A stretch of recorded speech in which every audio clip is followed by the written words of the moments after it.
The gray alien is well known for trading secrets and technology for your obedience and worship. This is how the Nazis got so powerful. If you're interested in checking this out, just look at the connections to Himmler and the occult. They would do seances and then ask for military technology so they could win the war. They got most of their schematics for tanks, rockets, guns from the gray aliens. Where have we heard that before? Oh yeah, the Bible. When the fallen angels come down and teach men how to wage war, how to make swords and shields and siege weapons. Why is it that the gray alien doesn't land in their spacecraft somewhere to talk to you? In like a remote area, wait till you're by yourself. Why do we always communicate with them through seances and rituals? Here's where it gets really interesting. After Germany was defeated, they brought a bunch of scientists over to NASA and the CIA. All of a sudden, we started getting all the advanced technology. All of a sudden, there was aliens landing in our southwest, and we were reverse engineering the technology. No, we were given the technology. They made a deal with these things. Then all of a sudden people started having abduction experiences. That's because they agreed to let the demons run loose in America and torture people and feed off their energy. And in return, they got technology.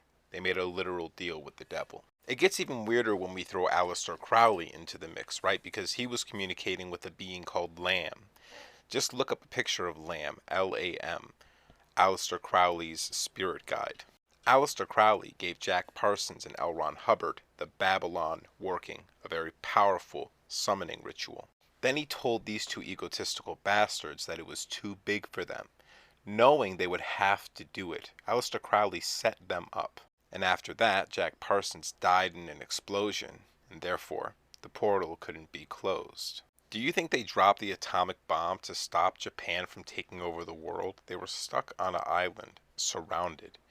They try to say that they justified this by saying, oh, there was going to be so many more lives lost. They dropped it on civilian centers. They could have dropped it in the ocean in front of them and said, look what we can do, you better calm down.